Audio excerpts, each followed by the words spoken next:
পর্দার অন্তরালে বাংলাদেশে বিরাট ঘটনা ঘটে গেছে, যেটা সাদা চোখে আমরা সব দেখি না। আমরা দেখি সেই ঘটনার সামান্য আউটকাম। দর্শক, বাংলাদেশের নিয়ন্ত্রণ কার্যত সেনাবাহিনী নিয়ে নিয়েছে। পুলিশ এখন সেনাবাহিনীর সাবঅর্ডিনেট। ইউনূস সরকার নিরুপায়। এটা ওয়ান কাইন্ড অফ 111 অথবা দেশ ইজ ক্লোজ টু 111। দর্শক, ভিপি নূরের উপর যে নৃশংস হামলা, এটা বেসিক্যালি সেনাবাহিনীর নেতৃত্বে। আমি পুলিশকে তেমন দায় দিব না। পুলিশ এখানে মারমুখী কিংবা আগ্রাসী ছিল না। এই হামলা কারা করেছে, সেনাবাহিনীর কোন কোন অফিসার ছিল, জেলে আছে কোন পালাতক অফিসারের ব্যক্তিগত স্টাফ, কে হামলা করেছে, এগুলো সব তথ্য আমাদের কাছে এসেছে। এগুলো সময় মতো আপনারা সব দেখতে পাবেন।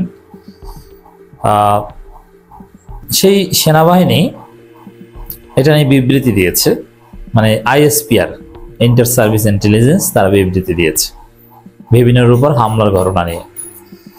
তাদের যে বিবৃতি, এটা বাংলাদেশের রাজনীতিতে মহা সংকটের আলামত স্পষ্ট করে। তাদের বিবৃতির ভাষা বেপরোয়া। তাদের বিবৃতির ভাষার মধ্যে সরকারের প্রতি কোনো আনুগত্য নেই। তাদের বিবৃতিতে ভিপি নূরের মতো একজন সিনিয়র নেতা এবং বাংলাদেশের আলোচিত জুলাই বিপ্লবী, জুলাই যোদ্ধা, জুলাই আন্দোলনের সামনের সারির নেতা, বাংলাদেশের একজন প্রথম সারির সেলিব্রিটি, তার উপর নৃশংস হামলা করা হয়েছে। তাকে মৃত্যুর মুখে ঠেলে দেওয়া হয়েছে। তিনি মারাও যেতে পারেন, কারণ মস্তিষ্কে বা অভ্যন্তরীণ রক্তক্ষরণে মানুষ সহজে মারা যায়। আপনারা জানেন, যাদের মেডিকেল সায়েন্সের এলিমেন্টারি নলেজ আছে তারাই জানেন। তো অভ্যন্তরীণ রক্তক্ষরণ হয়েছে ভিপি নূরের প্রচুর, মানে যে কোনো সময় তিনি মারা যেতে পারেন, বলা যায় না। আল্লাহ সুস্থ করুক। তো এই এত বড় ঘটনা, অথচ ভিপি নূরের নাম একবার বলে না। এ বিষয়ে সমবেদনা, সান্ত্বনা, অথবা দেখেন এর আগে সেনাবাহিনীর পক্ষ থেকে দেখতে আসা, জটিল ভাবে কেউ আক্রান্ত হলে তাকে সিএমএইচে নিয়ে যাওয়া। কারণ বাংলাদেশে এখন পর্যন্ত সিএমএইচ এর চাইতে ভালো চিকিৎসা কোথাও নেই, স্কোয়ারেও নেই, কিংবা এভার কেয়ার ল্যাবিট কোথাও নেই। ঢাকা মেডিকেল কিংবা যে বিশ্ববিদ্যালয়টা রয়েছে পিজি, ওখানেও না। সবচাইতে ভালো চিকিৎসা কার্যত সিএমএইচ, এটা আমরা জানি। টোটাল এশিয়ার মধ্যে অন্যতম সেরা ডায়াগনস্টিক সেন্টার আছে সিএমএইচ, আমি দেখেছি।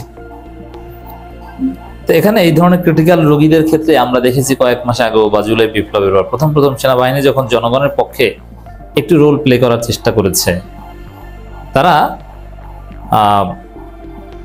জরুরি ভিত্তিতে বা হেলিকপ্টারে করে সিএমএইচে নিয়ে যেত না। ভিপি নূরকে তারা চেনেই না।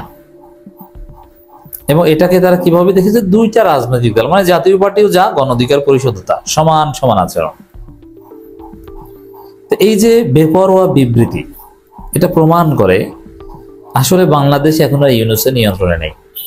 এবং তারা সেই ভারত এবং আওয়ামী লীগের আবিষ্কৃত মব ভায়োলেন্স শব্দটা যে কতবার ব্যবহার করেছে বিবৃতিতে, এটা থেকে প্রমাণ হয় যে আসলে জাতীয় সেনাবাহিনী ক্ষমতা নিয়ে নিচ্ছে। এখন সরাসরি সেনা প্রধান মার্শাল ল জারি করবে না, এখানে সেনা ব্যাক্ট কোনো সরকার, ইউনূস সরকার পারে না। যেমন স্বাভাবিক বিভিন্ন এই ঘটনা নিয়ে আপনারা দেখেছেন যে আসিফ নজরুল, তিনি কতটা অসহায়, তিনি প্রতিবাদ করেন, অথচ গ্রেপ্তারের ঘোষণা বা বিচারের ঘোষণা দিতে পারেন না। That is very significant. সরকারের লোকজন সেটা পারে না। ইউনূস কোথায় আমরা দেখি না। এই জায়গাটায় সেনাবাহিনীর পক্ষ থেকে যে বিবৃতি দেওয়া হয়েছে, এই বিবৃতি প্রমাণ করে যে দেশ এখন সেনাবাহিনীর নিয়ন্ত্রণে। এই যে নিয়ন্ত্রণ করে, এটা ইউনূসের সাথে ঝগড়া টগড়া করে বা ধমক টমক দিয়ে এই ঘটনা সেনাবাহিনী ঘটিয়ে দিয়েছে যে আপনার চুপচাপ থাকবেন, কিচ্ছু না, কোথায় কি অ্যাকশন নিতে হবে এগুলো আমরা দেখব। এগুলো ক্যান্টনমেন্ট থেকে বলা হবে। স্বরাষ্ট্র উপদেষ্টাকে দেখেন কোথাও এ ধরনের ঘটনায় স্বরাষ্ট্র উপদেষ্টা সবার আগে দৃশ্যপটে আসার কথা, কিন্তু তাকে তো ভিপিনের উপর হামলার পর গভীর রাত পর্যন্ত বা শেষ রাত পর্যন্ত আমরা জেগেছিলাম, কখন কি ঘটে স্বরাষ্ট্র উপদেষ্টা দৃশ্যপটেই নেই। এর মানে বাংলাদেশের আসলে ইউনূস সরকারের বিরুদ্ধে একটা ছোটখাটো অভ্যুত্থান ঘটে গেছে। ইউনূস সরকার ইজ ধৈঞ্চা, দেশ চালাচ্ছে এখন সেনাবাহিনী। এখন জনগণকে সিদ্ধান্ত নিতে হবে এই সেনাবাহিনী যে আকাম করছে, তাদের ক্যান্টনমেন্টের ইট, ডিজিএফআই দরবারের ইট আমরা খুলে আনবো কিনা। এবং তাদের যেই কথিত মব ভায়োলেন্সের বিরুদ্ধে তাদের যে অবস্থান, এই মব দিয়ে আমরা ওদের ধৃষ্টতা জয় বাংলা করে দিবে কিনা। হাসিনার 15 বছরে বালু ছিঁড়তে পারে নাই, হাসিনা বগলের তলে ছিল, এখন এরা এসেছে রাস্তায়। ওইসব সেনাবাহিনী আমরা গুনি না, কারণ জনগণের সামনে এইসব কোনো বালের বাহিনীর কোনো বেল নেই। এটা কি আপনি চিন্তা করছেন? মেট্রিক পাস অশিক্ষিত 3rd ক্লাস একজন গরিব আর্মি অফিসার, ওরা কি অশিক্ষিত টাইপের না বেশিরভাগ? ওরা কিসের পড়াশোনা জানে আমি জানি না, ওদেরকে পড়িয়েছি আমি অনেক, ওদের কমিশন অফিসার আছে আমার অনেক স্টুডেন্ট। তো ওগুলো আর ভিবিনুরের যে শিক্ষাগত যোগ্যতা, ভিবিনুরের যে মেধা, ওটা ওয়াকারের আব্বার আব্বা, আর এই ভিবিনুরকে চেনে না, তাকে তার উপর হামলা করে। অতএব এগুলো এর কড়ায় গন্ডায় হিসাব তাদেরকে দিতে হবে। বাংলাদেশ আর্মির বেপরোয়া সংবাদ বিজ্ঞপ্তি মানে আইএসপির কাকরাইলে 2টি রাজনৈতিক দলের সংঘর্ষে সহিংসতা পরিস্থিতি সৃষ্টি অপসংগ। দেখেন ওইখানে 2টি রাজনৈতিক দল, এর মানে জাতীয় পার্টি গণ অধিকার পরিষদ সমান সমান, অথচ জাতীয় পার্টি হচ্ছে পতিত স্বৈরাচারী দোসর আর গণ অধিকার পরিষদ হচ্ছে বিপ্লবের পক্ষের শক্তি। অথচ সেনাবাহিনী এখন ওই জুলাইকে নাই করে দিতেছে। কিসের জুলাই? মানে জুলাই স্বীকার করলে তো জাতীয় পার্টিকে আলাদাভাবে বলতো এবং গণ অধিকার পরিষদকে আলাদাভাবে বলতো না, সেটা করেনি। এর মানে জুলাইকে বিশ্বাস করে না আইএসপিআর, বিবৃতিতে স্পষ্ট। দুটি রাজনৈতিক দল নেতাকর্মীদের মধ্যে সংঘর্ষে ধাওয়া পাল্টা ঘটনা ঘটে। এই সময় বেশ কয়েকজন আহত হয়। মানে ভিবিনুরকে চেনে না বেশ কয়েকজন। চিন্তা করছেন কতটা বেপরোয়া বিবৃতি? পরিস্থিতি নিয়ন্ত্রণ আনতে সেনাবাহিনী এবং পুলিশ মোতায়েন করা হয়। প্রথমে পুলিশ ঘটনাস্থলে উপস্থিত হয়ে পরিস্থিতি নিয়ন্ত্রণের চেষ্টা করে, তবে এক পর্যায়ে সংঘর্ষ বেড়ে গেলে তারা সেনাবাহিনীর সহযোগিতা কামনা করে। পুলিশ ঘটনাস্থলে গেলে তাদের উপর আক্রমণ চালানো হয় এবং এতে কয়েকজন সদস্য আহত হয়। কাদেরকে দোষী করা হয়েছে? মানে তারা সেনাবাহিনীর সহায়তা কামনা করে, ওই জাতীয় পার্টির সহ পুলিশ। এরপরে তাদের উপর আক্রমণ করে কারা? এখানে পুরোপুরি গণ অধিকার পরিষদকে দায়ী করা হয়েছে। এর ফলেই তো গণ অধিকার পরিষদের অফিসের ভিতর ঢুকে হামলা করা হয়েছে এবং বাথরুম ভেঙে গণ অধিকার পরিষদের ছেলেদের বের করে আনা হয়েছে। চিন্তা করেন, এটা হাসিনার চাইতেও জঘন্য কোন অফিসার সামনে এসেছে। অফিসারদের নাম এসেছে সব, যারা জেলে আছে সেনাবাহিনী অফিসার ধরা পড়েছে অলরেডি। এরকম কারো ইন্ধনে এরকম পিনাকি ভট্টাচার্য ডিটেলস প্রকাশ করেছে, এরকম কোন অফিসারের ব্যক্তিগত সহকারী ছিল। মানে এই টাইপের অনেকে, যারা সব আওয়ামী লীগ, এরাই হামলা করেছে। অতএব আওয়ামী সেনা অফিসার তোমাদের সেনাবাহিনীর রাইফেল পিছন থেকে জনগণ ঢুকিয়ে দিবে, তুমি বুঝবা না। বাংলাদেশের বিপ্লবী জনতা এসব আওয়ামী অফিসারদের দুচে না। ঘটনার শুরুতে আইন শৃঙ্খলা রক্ষাকারী বাহিনীর সদস্যরা উভয় পক্ষকে শান্ত থাকতে এবং শান্তিপূর্ণভাবে স্থান ত্যাগ করার জন্য দেশের বিদ্যমান আইনের প্রতি শ্রদ্ধাশীল থেকে শান্তিপূর্ণ, দেশের আইন বালের আইন, দেশে কিসের আইন চলছে? দেশে কোনো এখন আইন আছে? নতুন বাংলাদেশ হবে।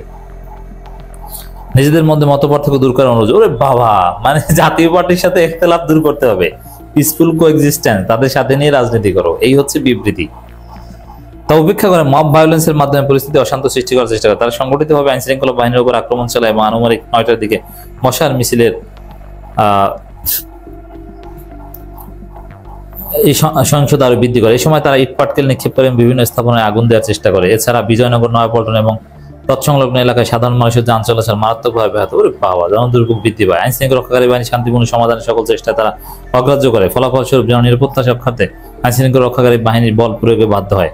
উল্লেখ্য, আজকে উদ্ভুত ঘটনায় সেনাবাহিনীর 5 জন সদস্য আহত হয়। সকল ধরনের মব ভায়োলেন্সের বিরুদ্ধে গণপ্রজাতন্ত্রী বাংলাদেশ সরকার জিরো টলারেন্স। এই গণপ্রজাতন্ত্রী বাংলাদেশ সরকারটাকে, এই সেনাবাহিনী সরকার, ইউনূস সরকার তো ব্যবস্থা নেওয়ার কথা বলছে, নিন্দা জানিয়েছে। আর সেনাবাহিনী এমন দায়ী করেছে এখানে ভিপি নুরের দলকে, এবং সামনে তাদেরকে ধরা হবে সে ইঙ্গিত দিয়েছে এই বিবৃতিতে। কোনো ছাড় নেই, কোনো ছাড় দেওয়া হবে না, সর্বদা বদ্ধপরিকর সেনাবাহিনী, এই ঘোষণা দিয়েছে। অথচ ইউনূস সরকার তারা ভিপি নুরের প্রতি সহমর্মিতা জানাচ্ছে এবং এর বিচারের কথা বলছে, আশ্বাস দিচ্ছে। তো বোঝা গেছে যে আসলে বাংলাদেশে এখন ছোটখাটো একটা অভ্যুত্থান ঘটে গেছে। অতএব দর্শক, এই সেনাবাহিনীর কোনো সাবঅর্ডিনেশন জনগণ মানবে না। প্রয়োজনে আমরা ক্যান্টনমেন্টের প্রত্যেকটা ইট খুলে আনবো না। ক্যান্টনমেন্ট সেনাবাহিনী, এদের প্রতি আমাদের বিদ্বেষ কিংবা এদের প্রতি কোনো শত্রুতা না। আমাদের শত্রুতাটা হচ্ছে আওয়ামীপন্থী অফিসারদের সাথে, ভারতের দালালদের সাথে। এই ওয়াকারকে সরাতে হবে, এই ঘটনার সোর্স ধরে ওয়াকারকে সরাতে হবে, কোনো ছাড় নেই। অতএব বাংলাদেশের কত কোটি বিপ্লবী আছে জানো? সেনাবাহিনীর এই যে অফিসাররা, মূর্খ অফিসাররা,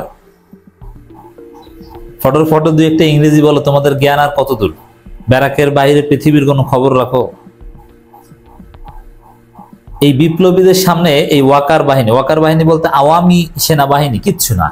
এবার সেনাবাহিনীকে সংস্কার করতে হবে, সেনাবাহিনীকে ফ্যাসিবাদ মুক্ত করতে হবে।